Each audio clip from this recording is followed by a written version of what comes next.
Sí, entonces me encontré por ahí esta compilación que se llama Desierto Salvaje, que se pone interesante porque después me di cuenta que es una compilación de textos que estoy seguro que esta cosita, ¿no? Este pequeño libro, después se va a volver un poquito como objeto de deseo porque tiene autores muy buenos, autores muy buenos. Eso por un lado, y por otro lado el tema pues es que no se consigue, no sé por qué. Eh, está bien difícil de conseguir, casi no hay información si te metes a buscar, casi no hay información del texto. Repito, no sé por qué, porque son alrededor de 15 editoriales independientes las que componen el texto. Entonces, si yo fuese una editorial independiente, me interesaría que mi nombre pues estuviera ahí visible, conocido, etcétera, pero pues por algún motivo no sale. Entonces vamos a darle. Estos nada más son para el brillo. No, afortunadamente todavía no necesito lentes, nada más es para que no me moleste tanto el brillo. Sí sirven, yo pensé que era puro gimmick, puro marketing, pero no, sí sirven para aminorar el reflejo del monitor. De esos que te compras en Amazon, en donde sea, por 400 pesos, ¿no? Entonces, Desierto Salvaje, ¿de qué trata esto? Bueno, pues es una compilación de editoriales independientes aquí en México. El tamaño, si lo puedes ver, está súper cómodo. A mí me encantan estos formatos muy pequeños. Déjame, no tengo ahí a la mano una tarjeta. No tengo, pero mira, de entrada déjame te muestro porque el tamaño, ahí está el teléfono, ¿no? Entonces está así como súper pequeño, ahí está, súper llevable, se me hace muy cómodo, la calidad es bastante buena, es pasta suave, la tapa pues no viene laminada, es básicamente como cartón, cartulina. Bien. Y sí se puede leer, eso también es muy importante, que el texto que está dentro sí se puede leer, no está así súper miniatura como para ahorrarse un poquito de espacio. Entonces, bueno, Desierto Salvaje, esta compilación interesantísima de editoriales y autores, entre comillas, perdón, independientes, ¿no? Son pequeñas historias, son muy breves, eso es lo que lo hace muy cómodo también y pues vamos a darle, ¿no? Desierto Salvaje, impreso por allá en 2024, tiene apenas un año, es un bebé recién nacido este libro. Y te voy a hacer un repaso antes de comenzar de los autores. Andrés Cota, que ya está agarrando tracción, Gabriel Wolfson, Jessica Chiquillo, Ibs Payés, Elaine Vilar, Leta Semadeni, Diana del Ángel, Fernanda Trías, que Fernanda Trías, bueno, pues ya tiene mucha atracción. Elisa Díaz Castelo también ya es una autora bastante conocida. Belén López Peiró, Knut Hamsun, Matías Schwartz, Michel de Montán, Tomás Pérez Viejo y listo. Y lo que me gusta es que al final nos incluyen una lista de los autores con su semblanza biográfica muy breve, muy pequeña, y una semblanza también, a especie de biografía, de las editoriales, para conocerlas mejor. Por ahí, déjame me regreso a ver la de Palíndroma. Ahí está. Sí, porque la de Palíndroma es la editorial que yo tengo más cercana. Me refiero como a más conocida. Yo resido aquí en Querétaro. Esta editorial es de aquí de Querétaro. Conozco a la editora, que también es escritora. eh, y hay una comunidad, fíjate que está interesante porque hay una comunidad relativamente sólida, relativamente unida de autores y de editores aquí en Querétaro, ¿no? Entonces vámonos a leer el prólogo de esta. de esta versión que se llama Lo pequeño es del tamaño del mundo y lo escribe Nayeli García Sánchez. Quizá la mayor parte de las desgracias de nuestra época sea que tenemos conciencia de jugar al rol al mismo tiempo de perpetradores, víctimas y testigos de la catástrofe. Esta identidad trinitaria que se antoja propia del mito y no de la historia difumina la posibilidad de imaginar algo más allá de una destrucción en continuo avance. Ahí está, ahí está. Ando saludando a la gente que entra y sale en continuo avance. Parece que estamos frente a uno de esos apocalipsis que ya antes han ocurrido y sin embargo aún seguimos aquí. El 25 de enero de 2019, en el foro de Davos, Greta Thunberg se refirió al planeta mermado por la emergencia climática como una casa que es consumida por las llamas mientras nadie intenta apagar el fuego. Muy por el contrario, pareciera que frente al incendio añadimos más leña y estamos lejos de detenernos.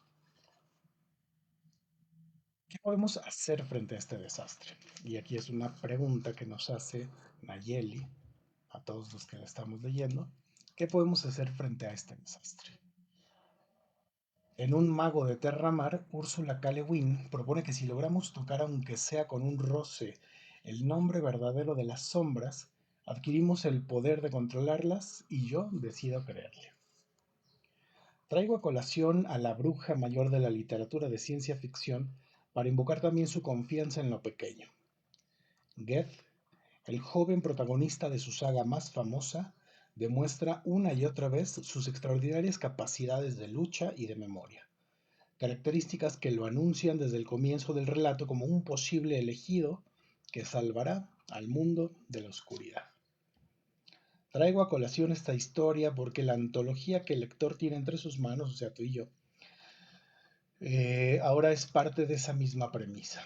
Entonces vamos a ir recordando, ¿no? En el prólogo, qué es lo que nos está queriendo decir Nayeli. Hay que preguntarnos, hay que cuestionar, perdón, cuestionarnos el qué hacemos, el qué estamos haciendo frente a esta tentativa destrucción, a esta tentativa modificación del mundo. Y acá me gustaría hablar de un concepto que de repente siento que se nos olvida, que es el antropoceno. El antropoceno, de acuerdo con diversos autores, es una etapa histórica en donde la intervención del ser humano genera modificaciones importantes en distintos ámbitos del planeta, principalmente en ámbitos geográficos y ámbitos ambientales, ¿no? Entonces, por ahí de repente seguramente te has topado con esta palabra, el antropoceno, que de repente suena así muy raro, ¿no? ¿Qué es eso del antropoceno? Pues se refiere a eso. El cambio del planeta a partir de la intervención humana. Y el antropoceno, principalmente en términos contemporáneos, lo estamos trazando por ahí pues de la revolución industrial, que es un punto de quiebre, un punto de partida donde nuestras acciones, nuestras actividades, perdón, se vuelven fuertemente medibles, fuertemente serias, graves, como le quieras llamar, ante el entorno, ante el mundo en el que estamos viviendo, ¿no? Entonces, yo creo que es un buen punto de partida por ahí, el antropoceno, los últimos 200, 300 años de nuestras modificaciones, de nuestras intervenciones, desgraciadamente, si te das cuenta, cada vez vemos más desastres naturales y los desastres naturales, a la vez, se están volviendo un factor de migración. Es decir, la gente, en términos ya de volumen, de macro, si estamos hablando a nivel global, la migración ya no está solo influenciada por violencia, por guerras, por laborales, temas de represiones, etcétera, sino que también ya hay una migración importante de individuos que se tienen que trasladar de un sitio a otro debido o a consecuencia del antropoceno, a consecuencia del cambio climático, a consecuencia de todo esto. Entonces, yo creo que por ahí viene este cuestionamiento tentativo de Nayeli. Traigo a colación esa historia porque la antología que el lector tiene en sus manos, esta, ahora parte de la misma premisa. La desgracia se puede enfrentar desde la imaginación verbal y el testimonio documentado que la producción editorial independiente en nuestro país mantiene vivos. Esta colección de 15 textos es un talismán de potenciales transformaciones frente a la adversidad. Es decir, punto número 2 de lo que nos quiere decir con este prólogo es reflexiona sobre qué estamos haciendo frente al desastre humano y dos, que estos textos no solo son para entretenernos, para pasar un buen rato, sino para invitarnos a pensar, a reflexionar, ¿no? A meterle ahí como galletita con todo esto. Y luego nos dice, entre los puntos de convergencia de estos 15 textos, identifico al menos cuatro. Uno, la observación renovadora del entorno inmediato. 2, la inminencia de lo terrible próximo. 3, el absurdo de la participación ciega en el sistema social que nos organiza. Y 4, la soledad de quienes reescriben los relatos que nos configuran. Entonces, va de nuevo, observación, la inminencia, el absurdo y la soledad. Son como estos cuatro ejes temáticos que, según Nayeli, observa aquí a lo largo de estos distintos textos. Entonces, bueno, pues los voy a ir leyendo, vamos a ver qué tal, si se acercan, se alejan, eh, qué es lo que sí estamos pensando, qué es lo que se está distinguiendo, etcétera, ¿no? Yo ya los leí, están muy interesantes, por eso me arranco a hacer todo esto. Estos cuatro sustantivos, observación, inminencia, absurdo y soledad, proponen una lente para asomarse a los horizontes que se abren aquí a contrapelo de una industria libresca dominada por el capitalismo transnacional. ¿A qué se refiere eso? A que pues hay estas corporaciones enormes que dominan el mercado. Lamentablemente, no solo en la industria editorial, sino en términos generales, lamentablemente estamos acercándonos a caminos como si viste la película de Resident Evil o el videojuego, pues la película puede ser un poquito más fácil, donde hay estos grandes grupos oligárquicos, monopólicos, que dominan y que controlan absolutamente todo y hacia allá nos estamos yendo. Ya no hay tanta diversidad, multimercado, multipropuesta, etcétera. Entonces, por ahí creo que va también la lectura que le da acá. Como los conjuros imaginados por Ursula K. Le Guin, cada uno de los textos amplía nuestro mundo al nombrar realidades internas y externas que quizás se perderían en la prisa de los ritmos del mercado. La selección apuesta en este sentido por lo imperceptible o por lo que solo alcanza el volumen del susurro, es decir, lo periférico.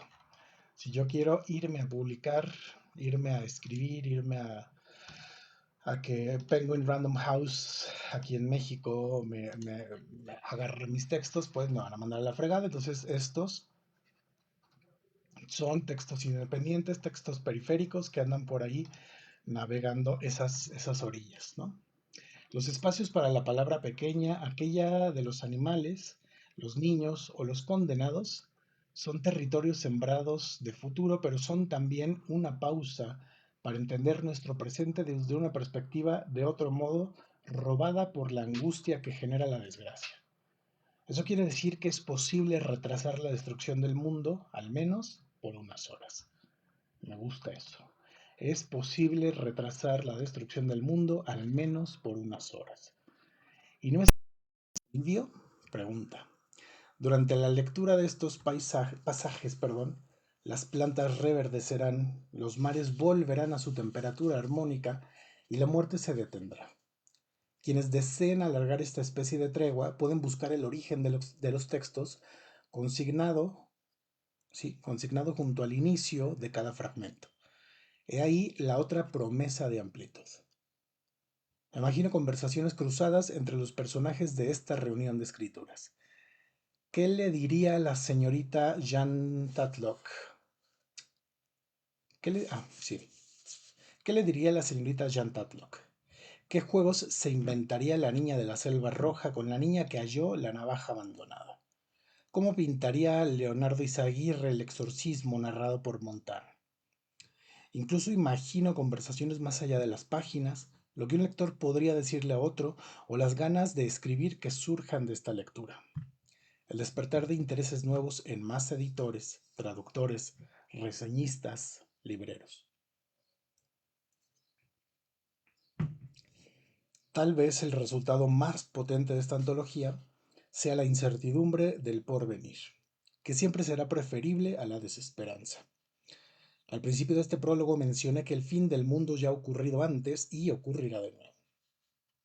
Las extinciones masivas y la aniquilación de múltiples culturas se sobreviven gracias a, a lo más pequeño que frente a la dimensión del cataclismo. A ver, va de nuevo porque lo leí muy cortado. Las extinciones masivas y la aniquilación de múltiples culturas se sobreviven gracias a lo más pequeño que frente a la dimensión del cataclismo solo puede resguardarse en la palabra y recordarse en la escritura.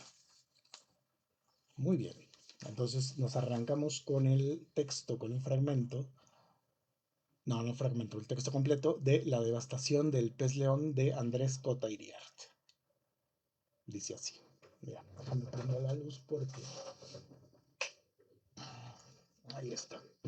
El tema es que no alcanzo a, o sea, con la luz que tengo acá como ahí está.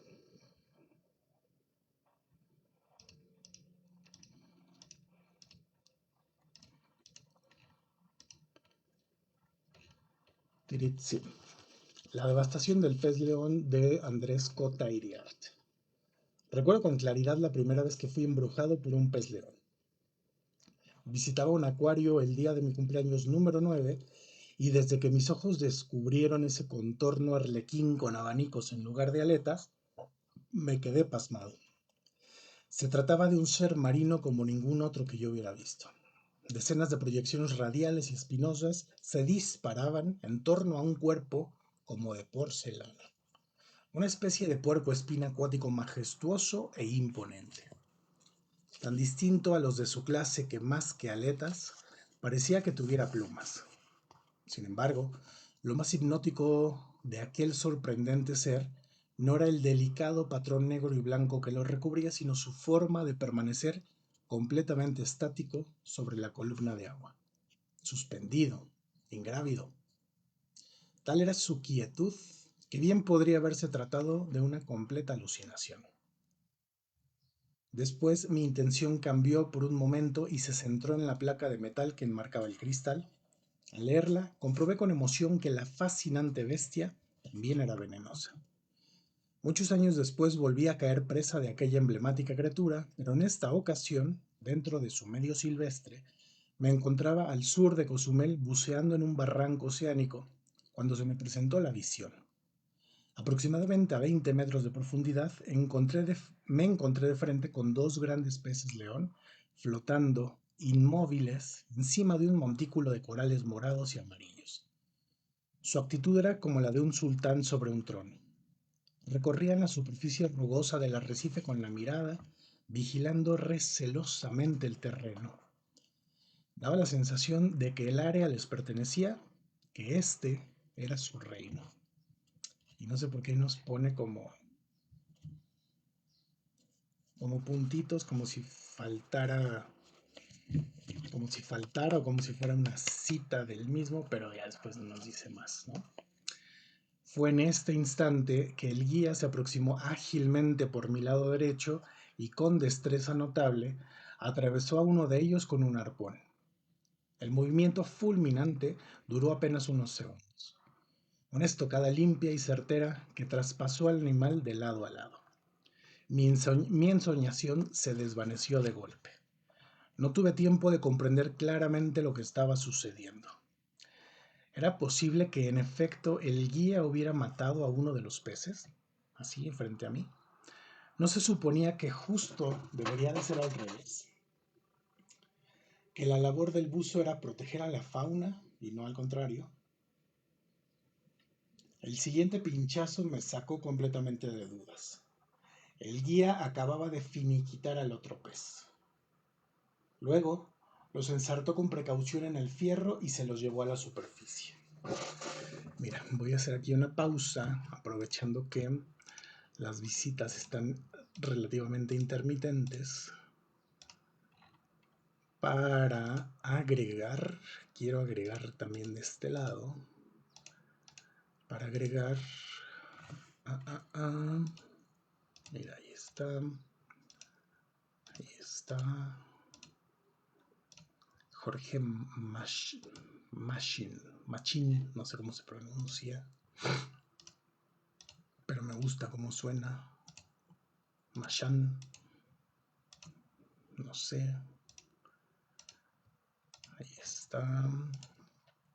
Entonces ya sé qué voy a hacer para no confundirme tanto con el pedacito de la grabación. Mira, voy a agregar otro texto, todavía otro texto, porque sí se puede.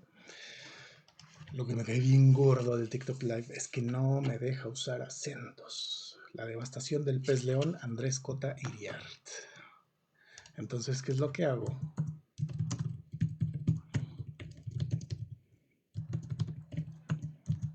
Andrés Cota. Me tengo que ir a mi blog de notas, escribirlo con acentos porque acá no me deja. Y vamos a darle este colorcito particular.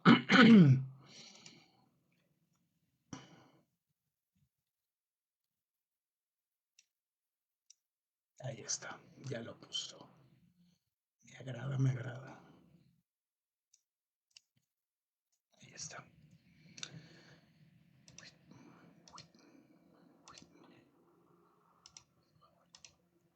Ahí está. Bertin Loops. Marlene. Ware. Fabiol. Ahí está. Jules. Bienvenido, Jules. Entonces, bueno, ya está acomodado. Ya sabemos acá que estamos leyendo. Déjame también lo ajusto, lo acomodo. Listo.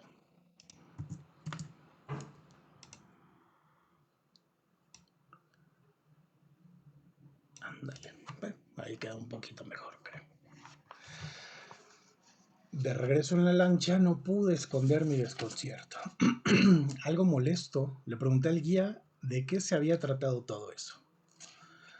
Me contestó que era su modesto esfuerzo por intentar salvar Cozumel del desastre que azotaba al resto del Caribe. Es decir, la brutal invasión del pez león.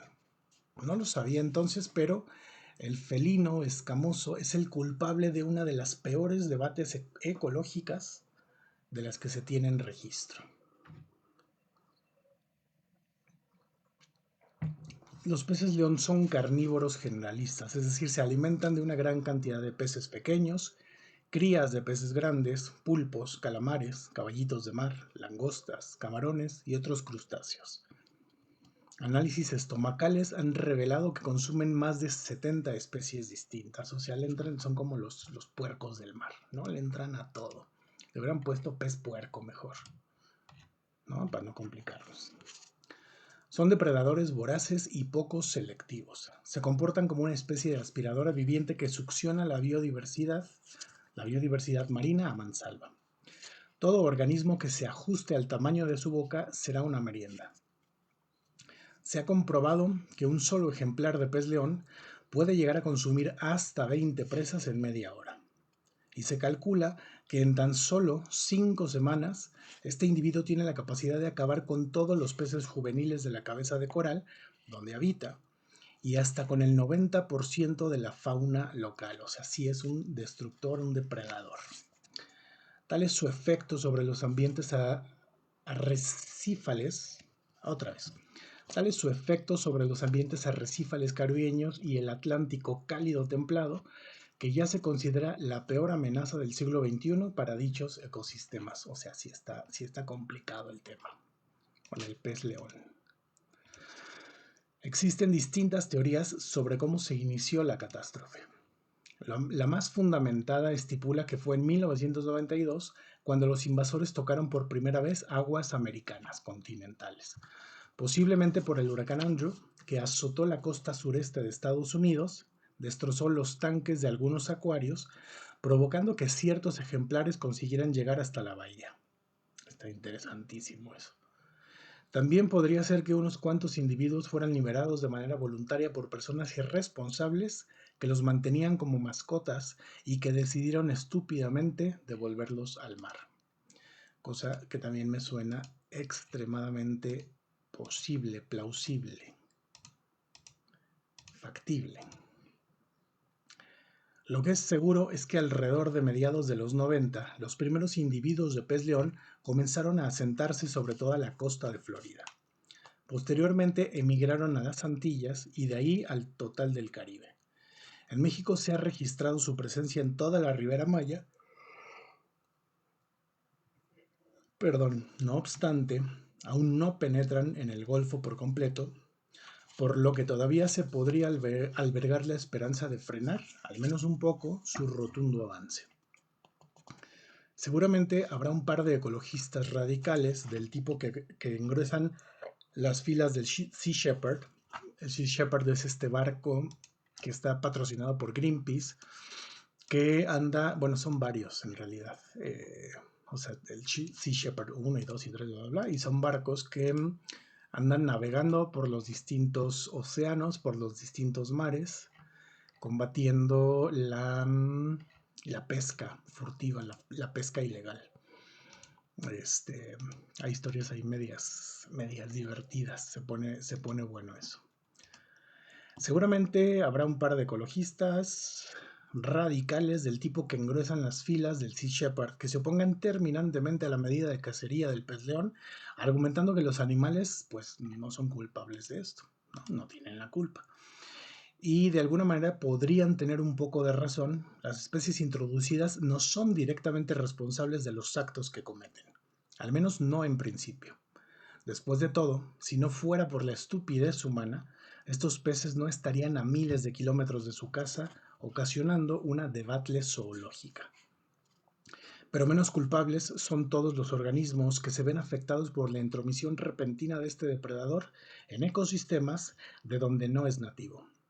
Pagan justos por pecadores y el precio que se paga es muy muy elevado. El precio pues es la extinción. El impacto ecológico ocasionado por la llegada del pez león a ecosistemas nuevos es sin duda el que más perturba a los biólogos. No obstante, esta pérdida trepidante de biomasa acuática conlleva también otras consecuencias bastante graves. Catástrofes de índole social con repercusiones políticas serias. Voy moviéndole acá para que no me esté dando tanta lata el TikTok Live Studio. Lo que te platicaba que es como muy celoso, muy celoso. Y mira, vamos a hacer una cosa para... Ay, ya tronó esta cosa. Ya tronó. Es que sabes que a pesar de que la edición está así como cómoda y compacta, ya se me está deshojando y está nueva. Porque nada más viene pegada, no viene cosida. Entonces, bueno, lo malo que en cualquier momento esta cosa se me va a desbaratar, se me va a ir al demonio, se me va a podrir. Y en lo que sigo leyendo, porque ahorita tentativamente hay 0 personas, 2, bueno, ahí está. Voy a hacer el ajuste de este lado para que me dejen usar algunas funciones de acá de TikTok Live Studio, porque por algún motivo que yo desconozco, que seguramente es porque no sé usar la plataforma, es relativamente poco intuitiva, o sea, está relativamente simple, pero a la vez me parece que es como muy poco intuitiva. Entonces hay cosas que solo deja usar acá en la app. Entonces eso, no sé, se me hace ahí como medio extraño. Sí, entonces era esto lo que quería. Justamente. Ahí está. Ay, no vi que Euro por acá había saludado, porque no estoy viendo el chat. Nada más estoy leyendo. Ahí está. Y ahorita me arranco, ahorita me sigo con, con la lectura. Nada más le muevo acá. Ahí está. Un segundito. Yo tengo que hacer como estas trampas. Ahí va, se está cargando de este lado. Listo. Entonces sigo leyendo. Ahí ya me da chance. El impacto ecológico ocasionado por la llegada del pez león a ecosistemas nuevos es sin duda el que más perturba a los biólogos. No obstante, esta pérdida trepidante de biomasa acuática conlleva también otras consecuencias graves. Catástrofes de índole social con repercusiones políticas serias. Golpes poderosos sobre las actividades mercantiles que dependen de la fauna regional. Alteraciones del sistema que ocasionan problemas severos para la subsistencia de las comunidades costeras y la economía en lo general. Pero quizá aún más apremiante sea la cruenta situación que comienza a presentarse en miles de pequeños poblados de pescadores rurales, donde la seguridad alimentaria se está viendo fuertemente truncada. Y esto también pasa, aquí nos está hablando del pez león, pero también está pasando con el pez diablo en el sureste, ¿no? En el sureste, en el Caribe, en todo el Golfo de Gulf of America, ahora que el Cheto le cambió el nombre. Sí, en el Golfo de México está pasando algo muy similar con esta otra especie que es el pez diablo. Estas personas dependen casi exclusivamente de lo que atrapan para poder sobrevivir y sin el aporte proteico de los suministros marinos, su subsistencia es completamente inviable. De cierta manera, la batalla contra el pez león es similar a lo que acontece actualmente con relación al calentamiento global. Estamos ante una guerra perdida de antemano. No importa lo que hagamos de aquí en adelante, al final del día la derrota será inevitable. Y esta idea me parece re interesante porque afirma, confirma, resitúa el rol del antropoceno, el rol del cambio climático que va teniendo sobre nuestras comunidades. Es decir, aquí ya hay un planteamiento fehaciente que nos hace el autor de esto, ¿no? El cambio climático es inevitable y hagamos lo que hagamos, ya no lo vamos a poder revertir. Está interesante porque muchos autores coinciden con que ya estamos en esa etapa, simplemente no nos hemos dado cuenta, algo así parecido como las ranas en agua caliente, ¿no? Que si le vas aumentando la temperatura, el cuerpo se va ajustando, no se van dando cuenta que pueden llegar a estar a temperaturas mortales, a temperaturas peligrosas y nunca se dan cuenta, ¿no? O sea, no es que en algún momento sí ocurra esa revelación, esa identificación del riesgo, simplemente pues ahí queda. Y creo que eso es extremadamente evidente si estamos hablando de cuestiones que nos ocurren a nosotros, no al pez león que nos está platicando Andrés Cota, sino a nosotros, ¿no? Queremos por ahí responsabilizar a estos deslaves, estas lluvias torrenciales. Por ejemplo, aquí donde yo vivo, aquí en Querétaro, el discurso del gobierno está bien interesante porque el discurso del gobierno es que todo eso no se debe al cambio climático ni al desarrollo no medido o no controlado, se debe a que las personas tiramos basura o producimos basura, ¿no?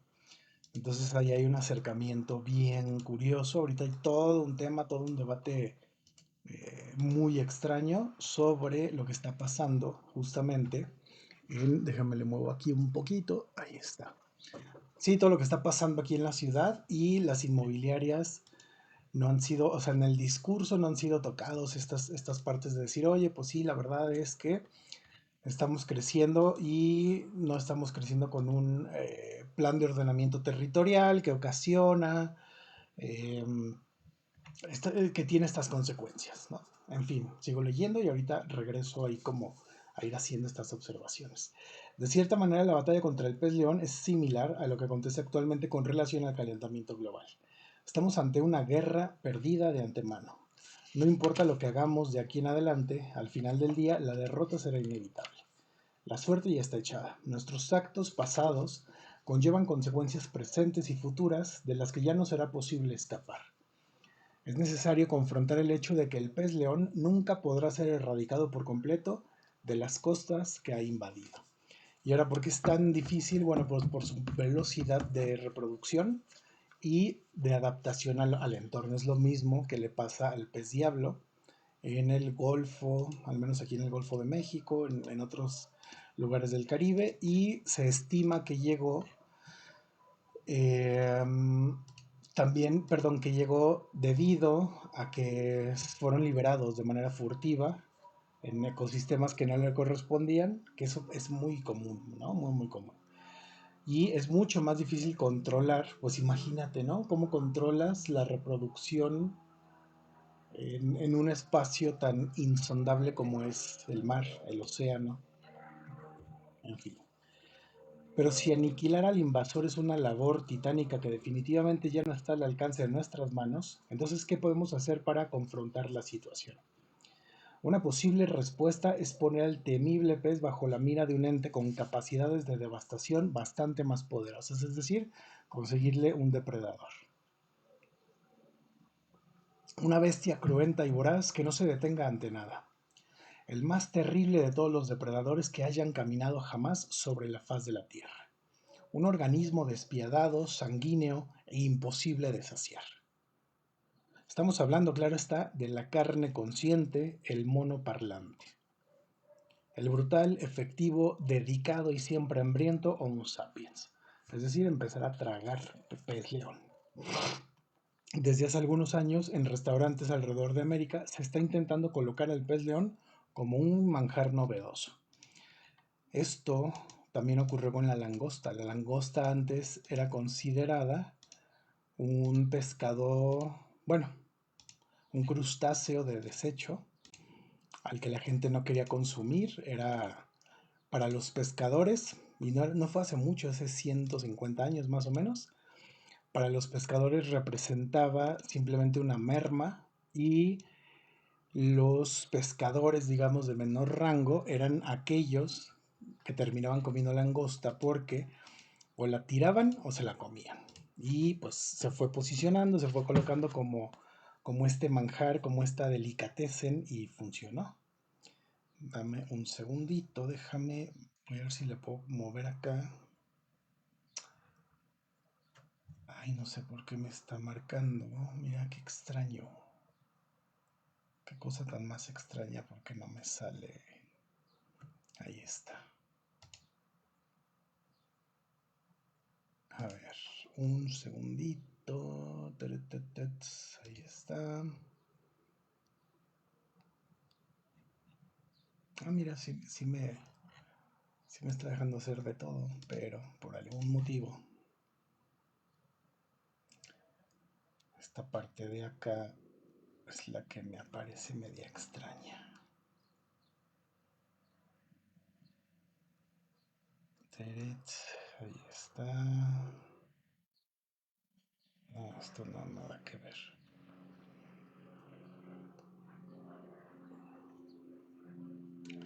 Si no tengo idea de cómo se hace esto, demonios. A ver.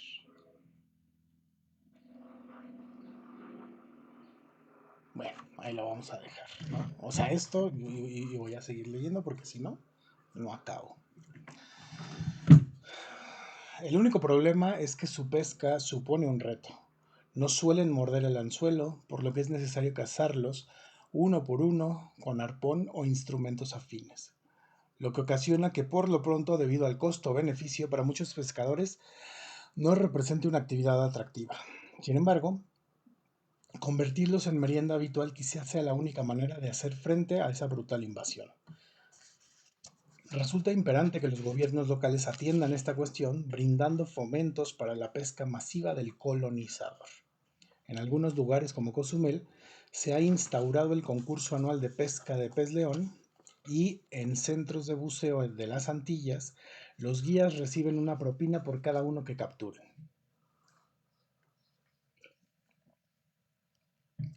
Si bien la batalla a nivel global parece perdida, existe la posibilidad de que la explotación regional ayude a controlar la proliferación de esta especie, así como a prevenir que se asienten nuevas geografías. En áreas afectadas donde los pescadores mantienen a raya al pez león, se ha observado la repoblación de peces nativos y otras criaturas marinas, o sea, sí está dando buenos efectos. La última vez que estuve frente a un pez león, las condiciones habían cambiado drásticamente. Ahora estábamos afuera del agua y el invasor se encontraba sobre mi plato. Ceviche de corte generoso con jitomate, pepino y aguacate.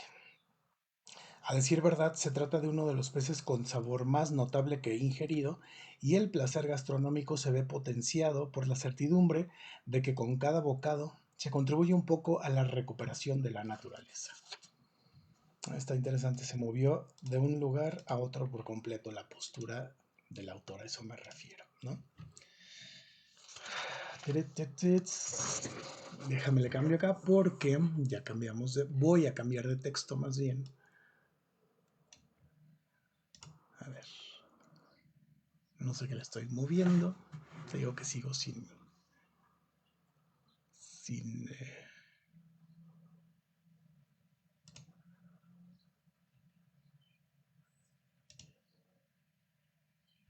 Ajá. ¿Quién sabe qué sea esto? A ver.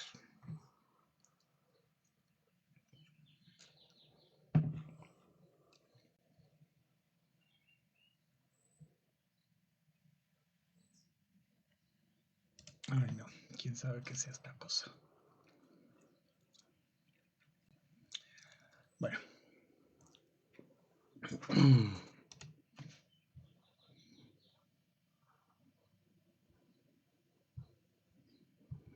Sí, entonces yo le quería cambiar el texto a esta parte de acá. La devastación del pez león, eso ya acabamos. Y sigue sistemas digestivos de Gabriel Wolfson. A ver.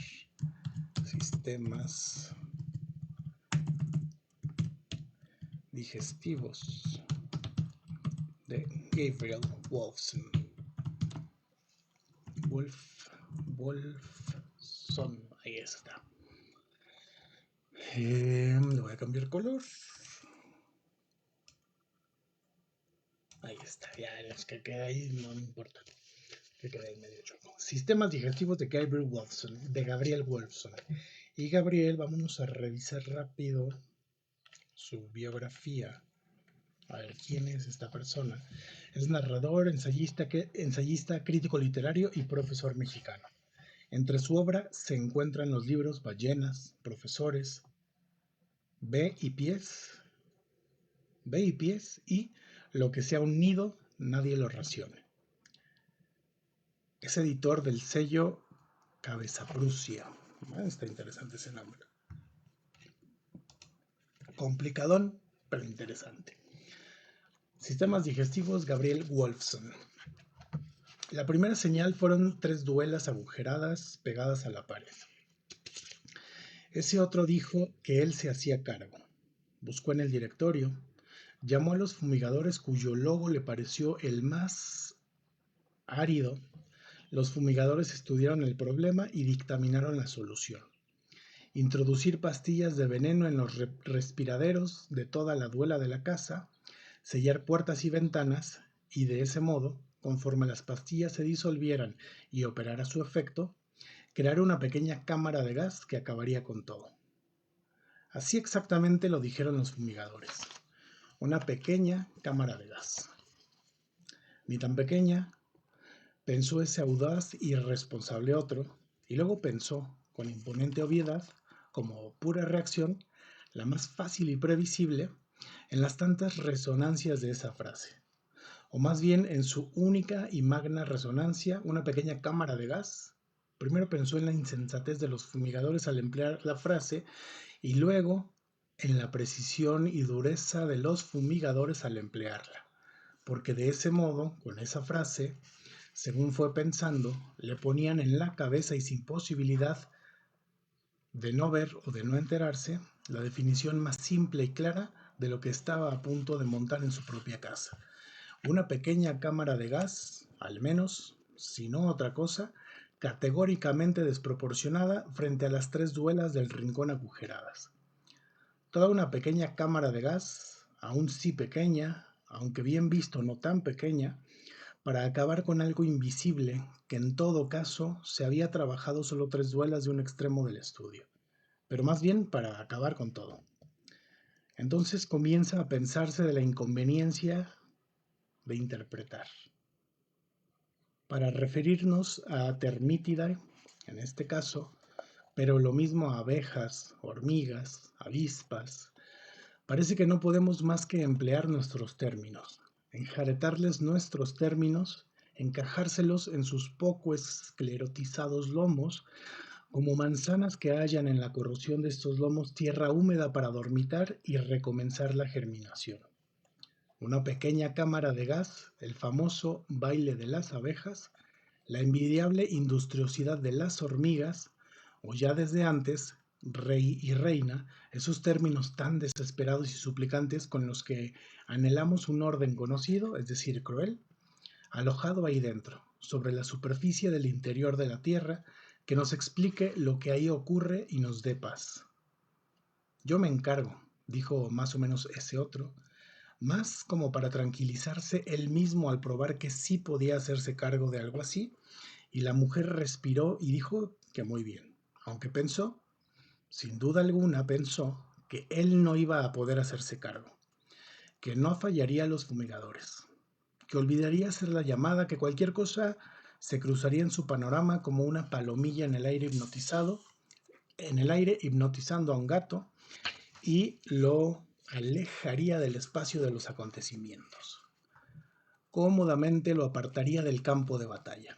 Pero no, aunque al final, en efecto, no terminó de hacerse cargo, ese otro no olvidó llamar a los fumigadores ni dedicar 20 minutos a olisquear y rascar los agujeros de las tres duelas, con espíritu incuestionable, inquisitivo y resuelto.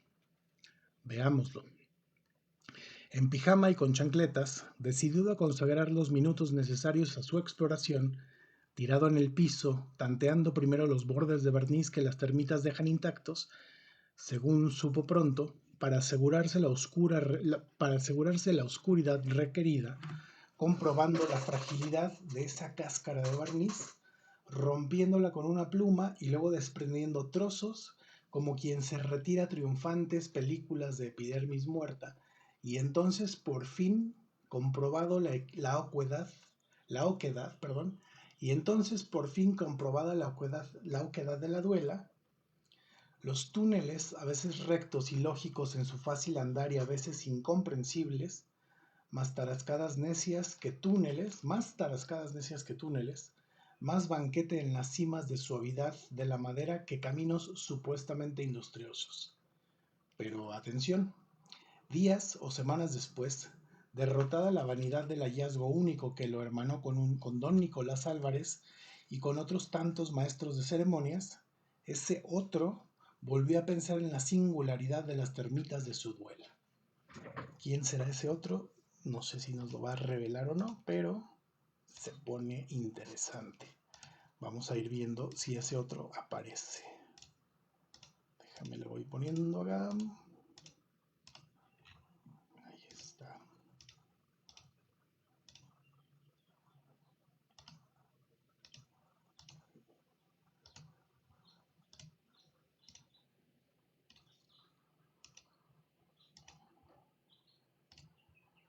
Ay, cómo es molesta esta cosa del TikTok Live Studio.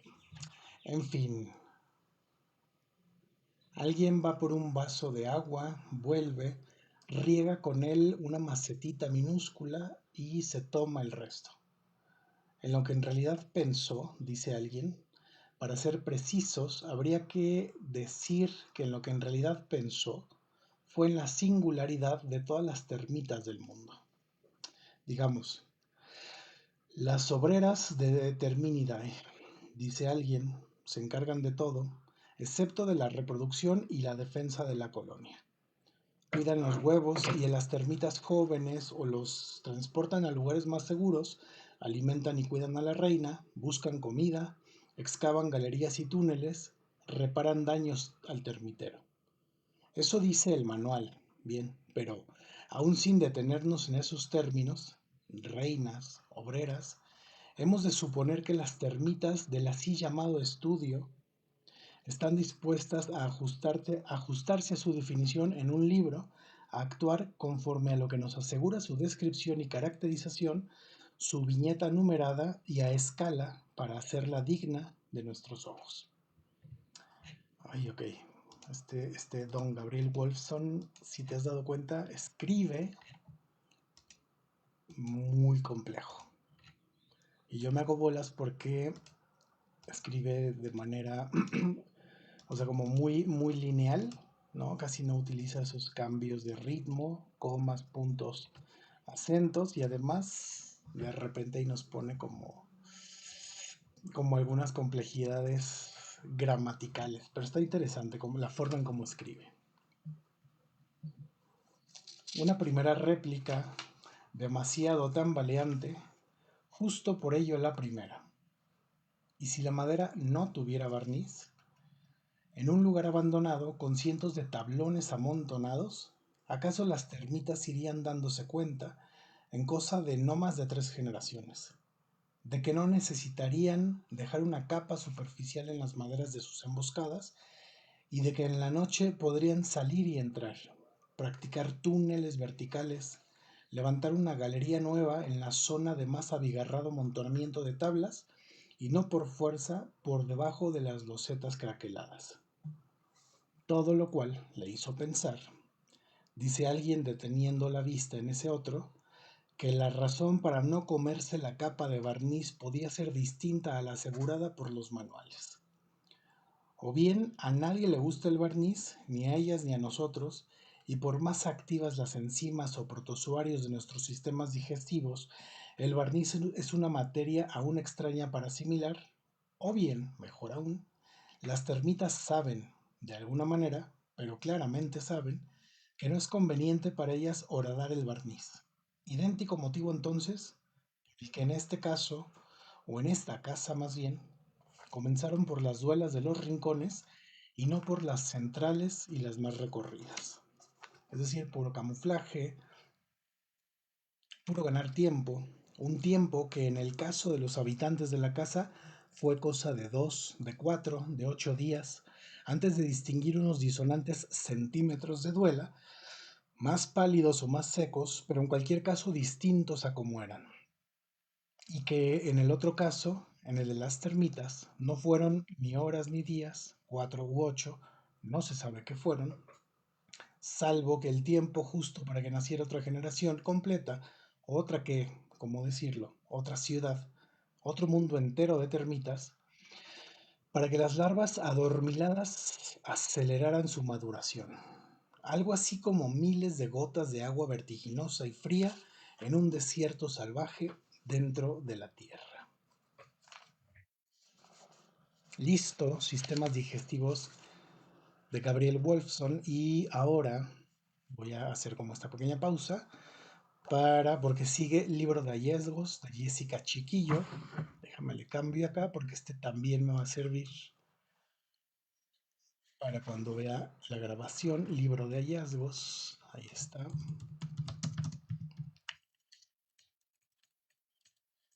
Hallazgos de Jessica Chiquillo.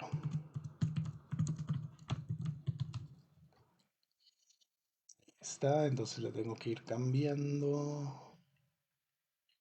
Mira, no me da muchas opciones y como que todas están medias curiosas. Listo. Listo. Ahí está.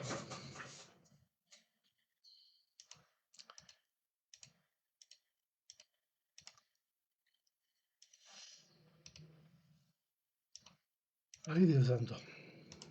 Ay, no, cómo es cansado esto, ¿eh? O sea, leer en voz alta cansa mucho, mucho más de lo que parece. Déjame ver ahora.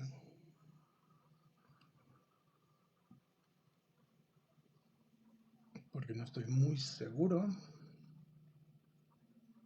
No.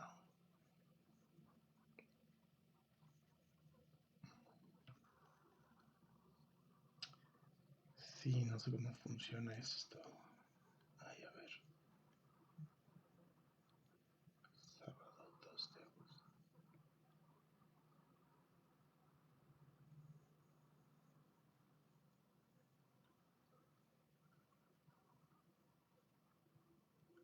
Ah, ya entendí.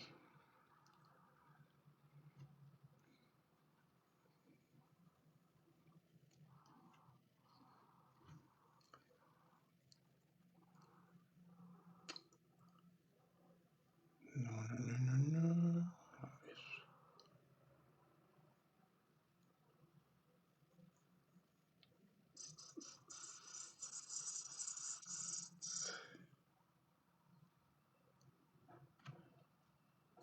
Listo.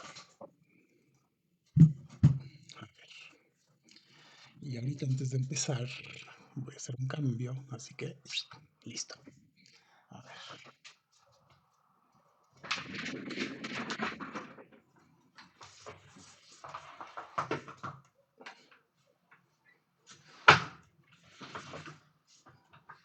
Hombre, está mucho mejor, mucho más cómoda.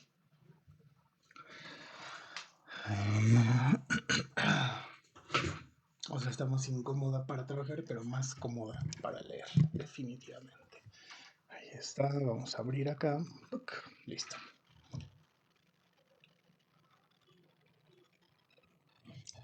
Entonces ahora me voy a brincar con libro de hallazgos de Jessica Chiquillo. A ver qué nos dice esta Jessica Chiquillo. Déjame, voy poniendo acá. Te digo que por algún motivo TikTok Live Studio me pide que esté pique y pique y pique. Como que es para validar, supongo que... A ver, me imagino. Sí, a lo mejor es como para validar esta parte, ¿no? O sea, de que sí estoy aquí, de que sí está ocurriendo lo que se supone que está ocurriendo y ta, ta, ta. Bueno, libro de hallazgos por Jessica Chiquillo. Lunes 7 de septiembre de 2015. Fuera de la biblioteca, todos ignoran mi oficio de enfermera. Me enviaron a un campo minado de termitas y con varios libros mutilados. Muchos han sido olvidados por el sistema y arrojados al último pabellón de la clínica, donde no hay hilos para suturas ni yeso fuerte para las empastaduras. Tan solo cuento con vendajes temporales de cinta pegante transparente y pegante líquido de escuela. Hago lo mejor que puedo, pero no es suficiente. Muchos libros necesitan la intervención de una mano experta. Entonces los incluyo en una larga lista de libros para restaurar, pero como todo seguro médico nunca responden. Y cuando lo hacen, traspapelan las listas, justificando que hay otras cosas de carácter más urgente. Y así los libros van muriendo. Algo pasa con mi cabeza. 5 personas me preguntaron si me había cortado el cabello, que había algo diferente que lo hacía lucir mejor. Me hicieron caer en cuenta de que esta es la primera vez que me peino para ir al trabajo. Pobres greñas mías mal afinadas. Intentaré devolverles la dignidad que algún día tuvieron.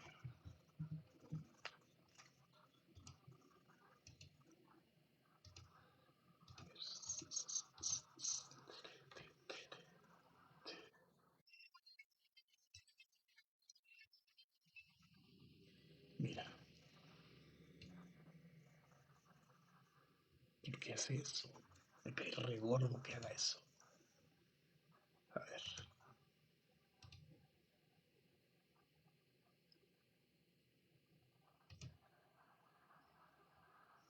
es esto?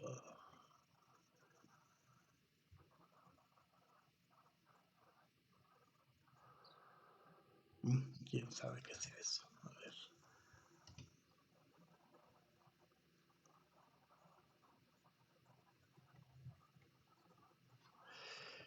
Ok, vamos a ver.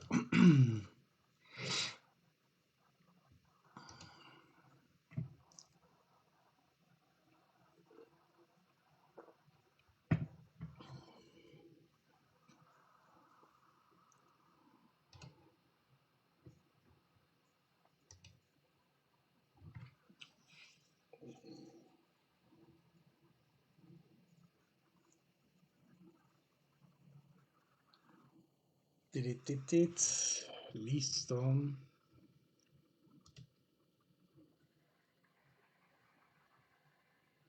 Ay, ¿qué es esta cosa que no le entiendo?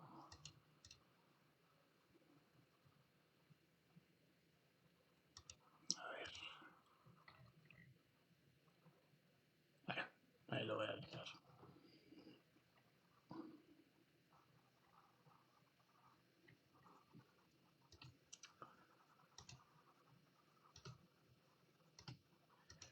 Y le voy a poner acá leyendo.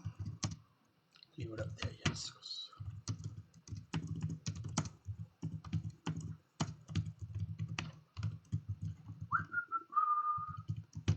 Uy. Bueno, ya quedó ahí. Mira, ya se me está deshaciendo esto. Qué horror, qué terror. Ahí está. Entonces los incluyo en una larga lista de libros para restaurar, pero como todos, seguro médico nunca responden. Martes 8 de septiembre. Mientras adelantaba el inventario, me topé con un diccionario de literatura que me llamó la atención desde su dedicatoria. A los que no leen diccionarios. Luego el autor, Francisco Umbral, habla en su prólogo sobre la ventaja de escribir un libro por encargo. Mejor que tener inspiración es tener encargos. El encargo nos da el tema hecho, que es lo más difícil, y la seguridad, el confort profesional de que estamos trabajando para alguien cuando uno se ha pasado la vida escribiendo en el vacío sin saber para qué ni para quién. Eso me gustó. El libro de encargo es un matrimonio de conveniencia y por eso sale mejor. Esta modalidad de trabajo funciona para aquellos días cuando la pereza domina la mente y la zona de confort se infla a su antojo al punto de acobardar al escritor cuando quiere lanzarse al vacío de su creación. El autor sentirá un inminente cosquilleo por todo el cuerpo que lo traerá de vuelta al antiguo oficio de copista. Perdón. ¿Qué será de este diario si lo tuviera escrito? ¿Qué sería de este diario si lo tuviera escribiendo por encargo? ¿Conservaría el mismo tinte personal? ¿Suprimiría los apuntes planos y simples por no parecerles al editor materia de interés para un público desconocido? ¿Me avergonzaría de mí misma y me suplantaría por otra bibliotecaria? Prefiero que la incertidumbre de los días vaya hilvanando las páginas de este diario. No puedo ni debo dar por sentado que siempre estarán las mismas personas, los mismos animales y los mismos libros. Cada vez que abro la puerta, entro con el mismo insípido uniforme, pero hasta las arrugas de la ropa buscan nuevas direcciones. Miércoles 9 de septiembre. A ver, déjame lo pongo acá. Miércoles 9 de septiembre. Hoy, 2 asesores de ventas de seguros de vida se encargaron de envenenarle el alma a más de un empleado para que ampliara su paquete mortuorio. Le supieron sacar provecho a las grandes debilidades humanas, el miedo, la incertidumbre y el desespero. A mí no me convencieron. Aún me queda suficiente tiempo para no pensar en hijos ni en mi propia muerte. Ya me conocen erróneamente como la chica que quiere destruir la biblioteca. En el caso hipotético de llegar a morirme acá, el asesor de ventas casi me da una cátedra de 1000 maneras de morir en el colegio. Sería una lástima y una gran condena que me llegaran a recordar por una de las cosas que más odio, Comején. Ni sabrían cuánto amé los libros y cuántas veces intenté en este colegio salvarlos de las plagas y sacarlos a la luz, al alcance de todos. Jueves 10 de septiembre. Felipe, el mismo que me hizo sentir como una bruja, ya me tiene confianza. Ahora procura llegar a tiempo a la biblioteca para avanzar con la lectura de Los hijos del Capitán Grant. No se lo había querido llevar antes a casa porque le parece incorrecto leer 2 libros a la vez. La nueva profesora de teatro visitó la biblioteca.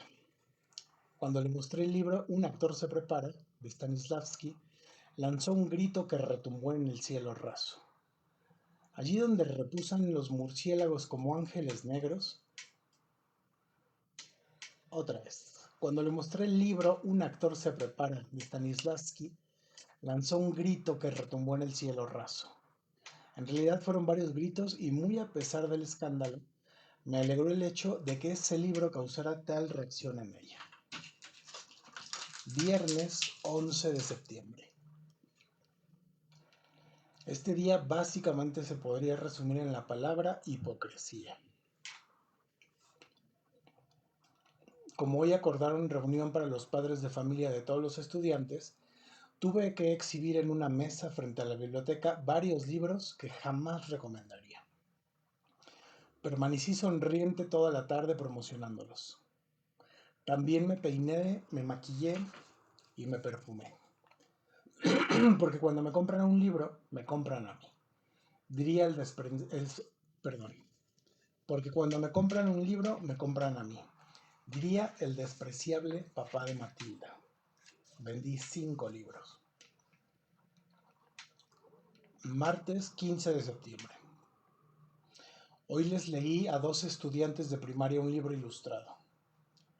If the Dinosaurs Came Back, de Werner Most. Suponiendo que sobrevivieran únicamente los herbívoros, el hombre conviviría con ellos con menos temor. Pero lo único terrible del libro, que para el autor es lo mejor, fue lo que leí al final.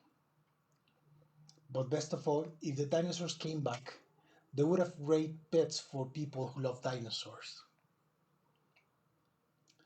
En la ilustración que acompaña esta última oración, aparecen enormes dinosaurios con una larga cadena que los rodea el cuello y que las personas sujetan de la mano mientras andan por una ciudad atestada de edificios.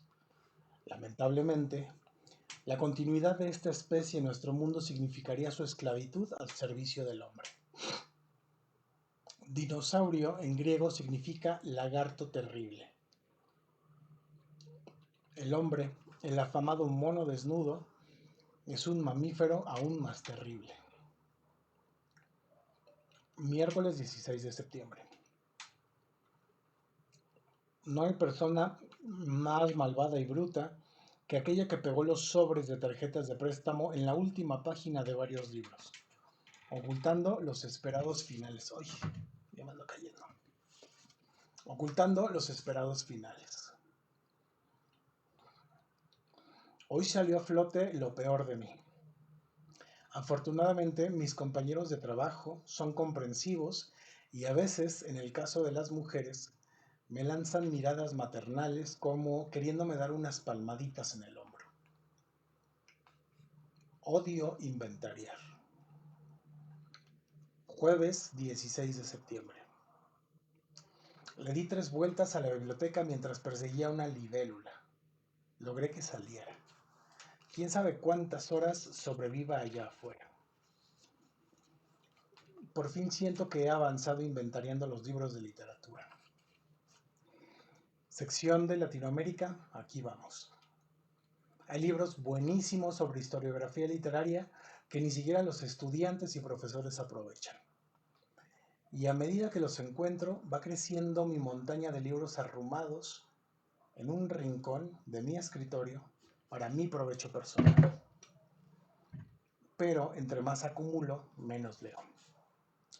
Ha empezado a afectarme cuando los estudiantes devuelven tan pronto los libros de literatura. Sé que no leyeron más allá de 5 páginas. Es imposible escudriñar los verdaderos intereses de los estudiantes cuando ni ellos saben que les gusta. Y descaradamente me hacen la pregunta: ¿cuáles de estos libros son interesantes? En realidad, no se dan cuenta de que cualquier cosa puede ser considerada interesante. No se imaginan lo vacía y escurridiza que puede llegar a ser esa palabra. Igual que cosa. No saben que yo tampoco sé. La palabra interesante tiene que ir siempre acompañada de algo más. De sueños, de aficiones, de provocaciones, de curiosidad, de gustos que afloran y que crecen fuertes hasta volverse frondosas pasiones. Otras veces, los intereses son tallos débiles que se quiebran y no sobreviven a los titubeos de la juventud. A veces creo acertar con sus gustos. Pero hay quienes llegan a la biblioteca a pedir prestado un libro, perdón, pero hay quienes llegan a la biblioteca a pedir prestado un libro cualquiera para que éste ocupe un lugar sobre sus pupitres cuando comienza la hora del plan lector y para ningún otro motivo. Miércoles 23 de septiembre. Hoy ya va a acabar. Siento que no he avanzado nada, como si toda la semana caminando en círculos en medio de un desierto, como si toda la semana hubiera caminado en círculos en medio de un desierto, como si hubiera caminado en círculos persiguiendo libélulas en la biblioteca. Esta mañana los estudiantes estuvieron demasiado inquietos. No tuve siquiera tiempo para escribir. Sin embargo, aquí estoy de nuevo sola, creyéndome dueña del tiempo. Aprovechando que una estudiante me preguntó sobre este tiempo verbal, registraré aquí su significado para recordármelo cada vez que vuelva a pasar por esta página. Pretérito pluscuamperfecto. Cuando una acción antecede a otra acción del pasado. Ejemplo, a ver, otra vez porque ni yo entendí. Pretérito pluscuamperfecto. Cuando una acción antecede a otra acción del pasado. Ejemplo, yo ya había amado antes de conocer la palabra amor. Yo ya había amado antes de conocer la palabra amor. Como una especie de sensibilidad primera, un afecto incorrupto, una entrega feliz e ignorante. Interesante. Voy a empezar a coleccionar dedicatorias. Sin embargo, en la mayoría de los casos no garantizo la lectura total o parcial del libro. Y esto me lo grabé como una amarga nota mental.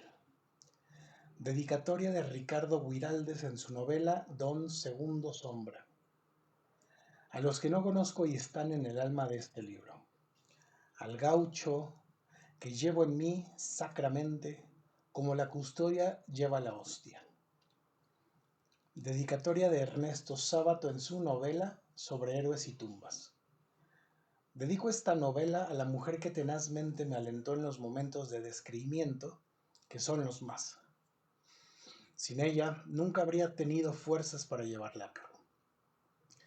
Y aunque habría merecido algo mejor, aún así, con todas sus imperfecciones, a ella le pertenece.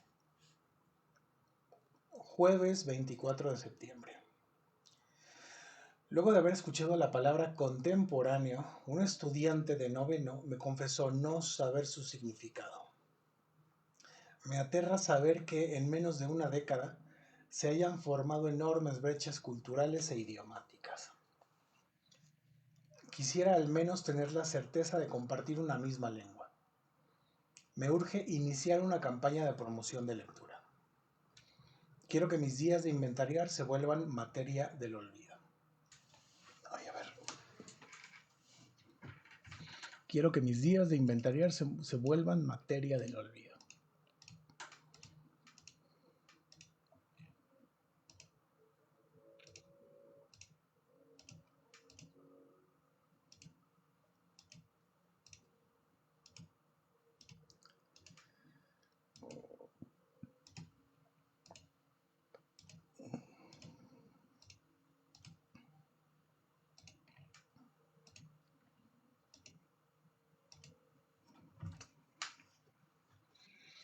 Parece mentira que esté en la biblioteca invicta e impune, luego de haber llegado una hora tarde.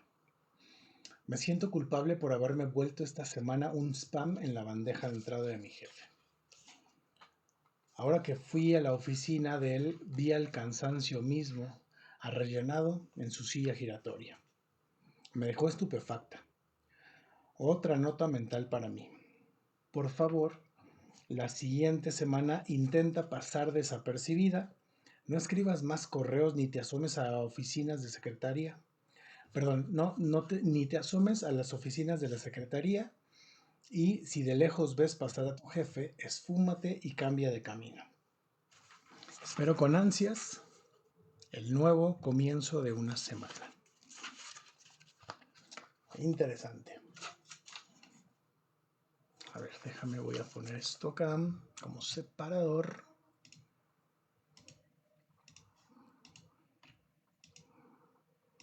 Listo. Para hacer esta pausa.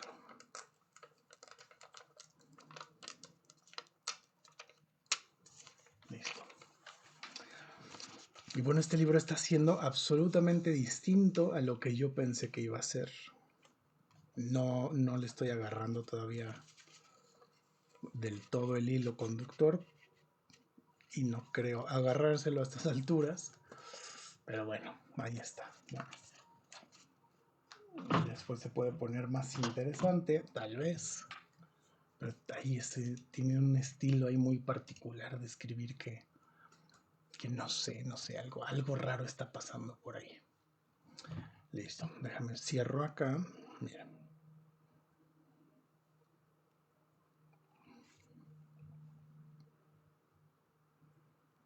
Y luego voy a hacer este cambio, esta modificación. Para acá, ¡puc! Se desaparece.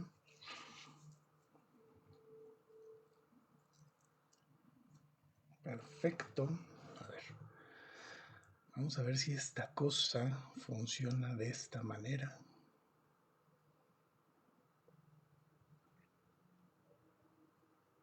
Qué raro funciona esto.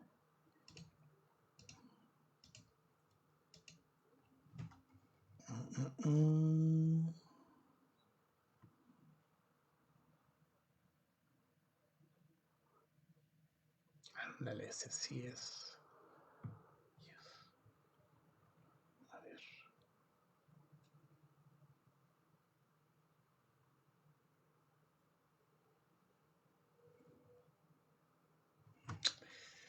Ay, no entiendo cómo funciona esta cosa.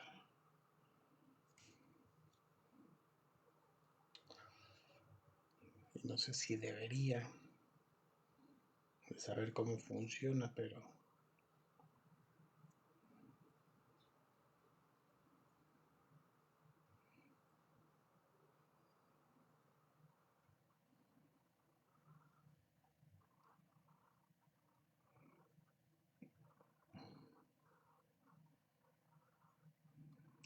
sí, porque por algún motivo acá no me lo está registrando. Qué rarísimo.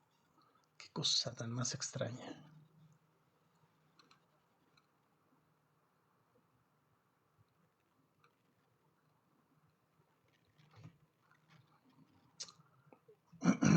Ahí está. Mira, por acá le